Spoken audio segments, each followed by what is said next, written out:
Now, on another issue, Senator Angara has also filed a measure that hopes to ease the tax burden of Filipinos. Let's take a look so you'll understand what it is first. The Senate is trying to find ways to bring down the country's income tax rates, believed to be heavier than in neighboring countries. Senator Sonny Angara is calling for reforms to what he calls the country's outdated and inequitable taxation system, one that's been unchanged since the Marcos regime. The chair of the Senate Ways and Means Committee says the tax system has ceased to be progressive, doing away with equity and fairness. He notes tax brackets should be adjusted to make it sensitive to current salaries, especially that of the middle class, which bears the heaviest tax burden. Under Senate Bill 2149, income tax brackets will be adjusted and maximum tax rates reduced from the current 32% to 25% by 2017. Some law firms are backing the proposal and call for the automatic adjustment of tax brackets and rates based on the Consumer Price Index without the need for legislative action.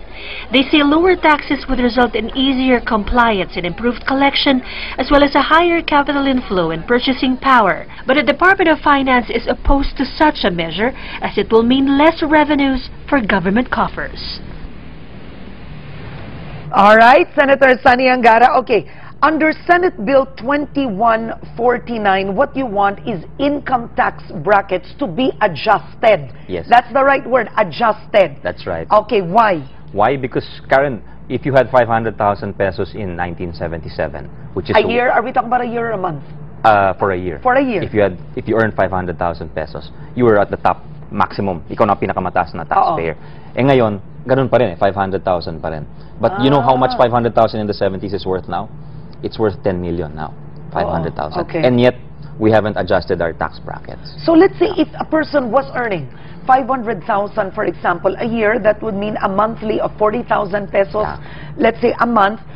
How would you do it? What would you do with the tax bracket? Well, I would reduce his tax because he's not so rich right anymore. now it's 32%. He's probably middle class. Oh, ano ba ngayon pag 500,000? 32%. Yeah. You'd reduce it to what?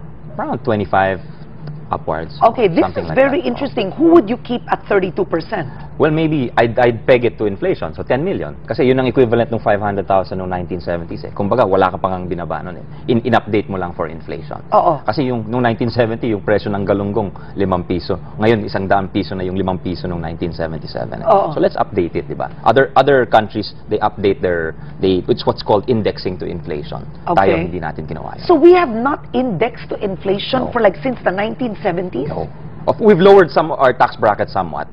I think dati 60% yung income tax, and we've lowered it. But still, hindi siya progressive in the sense na hindi siya akma dun sa pangangailangan ng isang pamilya nowadays. Okay. Ngayon, Senator Sonny, you have the Department of Finance that is against it, of course. How much are we talking about that will be affected in terms of tax collection if you lower the middle class, like 500,000 is, alam mo, ayan yung ano eh, automatic tax deduction pag 40,000 a month. That's right. Diba? It's the salary, it's the wage earners yun yung salary. who bear the brunt of it talaga. So yun ang gusto natin tulungan dito. Yeah. Actually. But well, the DOF, for the record, Karen, they do a good job of collecting taxes, but they've never supported any tax. Kasi trabaho talaga nila yan. Tama. Ang concern nila yung collection natin. Oo. But my concern naman you mean they've never supported any tax cut? Any tax cut. Okay, They've to never continue. supported any tax Anyway, cut, for the record. So I expect them to oppose this. The loss can be anywhere from 20 to 40 billion from preliminary studies, but we're doing better. But where would you studies. get that? Where would you get the 20 to 40 billion in terms of tax revenues? Well, sa akin, I think what the recent PDAF scams show is that we have the money, we're just not using it wisely. So number one, let's use the money wisely. And secondly, we're collecting, I think, at least 60 to 80 billion more because of the sin tax. So why don't we return some of it to the people? Diba? Hindi kasi, Karen, ganito. Look at our economic system, the hierarchy. Ang daming mayayaman, ang daming mahihirap. Paano yung mga nasa gitna? Yung mga mayayaman, usually itong mga owners ng mga malalaking conglomerates, what do they get? They get tax incentives. They do. And sa bottom, if you're a minimum wage earner, you don't pay taxes. So talagang ang sumasalo, yung nasa gitna. Very interesting. Okay. What does the government give them? Wala. So there's nothing, huh? There's nothing for them. They're the ones who pay for all the services that we are enjoying, the roads, the electricity, etc. Yung mga public goods, ika nga. Why don't we give reach something the to headlines? them? This should be headline material. Because, I mean, this is interesting. What you're saying is, I mean, the rich have incentives. The very, very poor are exempt from tax. Exempt from tax, Yeah. but But the those in the middle middle class have nothing. Yeah, that's why this is, aside from this, I'm advocating that there is a deduction for tuition fee. Okay, What a let's talk family about would pay, that. yeah. All right. So you have another one, which is tax-deductible tuition bill. Yes. We have that in graphics also, no? Right now, you have said 6 million Pinoys are out-of-school youth. 6 million, age 6 or 7 up to 24 years old. Kasama na dyan yung mga coming from families, but kasama na rin dyan yung mga working students. Karen. Okay, how would you do it? What is the tax-deductible tuition bill? For example, we have to put explain. a cap on it. We have to put a cap. Explain, Karen. like for example. Ibig sabihin, kung ano yung binabayad mo sa tuition sa isang taon, pwede mong ibawas sa babayaran mong tax. Any, like for example, yung bata pumupuntang Lasal or Ateneo, kasama yon? Kasama yun, pero hindi yung buo. Dahil Hindi may buo. cap nga siya. Maximum of 40,000. A year. Per child and up to 4 dependents lang.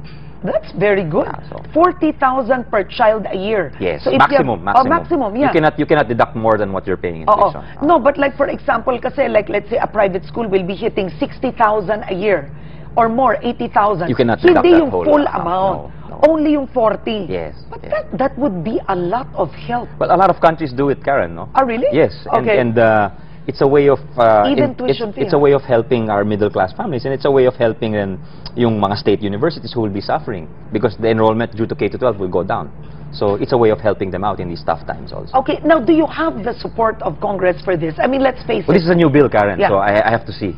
But you know, these types of bills would really help the middle class, but they're unsexy. Yeah. You understand? They don't make Yeah. news, they Yeah. don't make the Yeah. front page, so the president may not certify it as urgent. You get? Yeah, it's So, the media yeah. who makes issues sexy. Yes, So I think so it's up to the media if you want this they want to put up to make this bill popular. I think it can happen because I think the reaction I'm getting on social media is very strong that people really feel bad when 1/3 of their paycheck is taken away from them and they don't feel value is returned to them. Yeah. Okay. Questions from Twitter for you.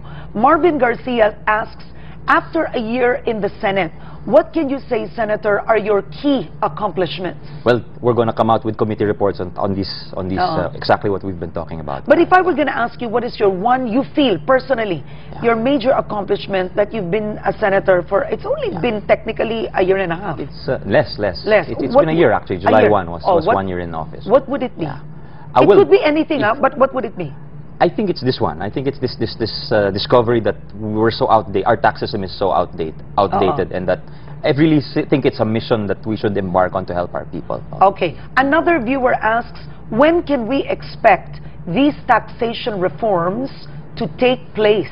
Well, there's a constraint kasi under the Constitution. They must originate from the House. So I can't actually bring the bill to the floor from the committee. I'm the committee chair until the House acts on the bill. So do you have an advocate from the House? Si Miro Kimbo. Yeah, so I'm counting on him and the House, my former colleagues in the House to support this bill. Now, do you feel that the middle class doesn't, I mean, frankly, you should have the support of the middle class with this bill, but do you feel that they are absent in this whole situation? No, I think there's wide support. You have the media supporting because the FOI. they're directly affected. Yes, that's what I want to ask you. No, but I think media also gets salaries, and I think they also get public services. You know? And so I think everyone is affected by anyone who pays taxes, and you want a strong government. You want people to feel good in paying their taxes also. Right now, they don't. That's why you had tax protests like the Million Man March. Diba? Sabi nila, tax protest tayo. That's no good, diba? Hindi makakatulong yon.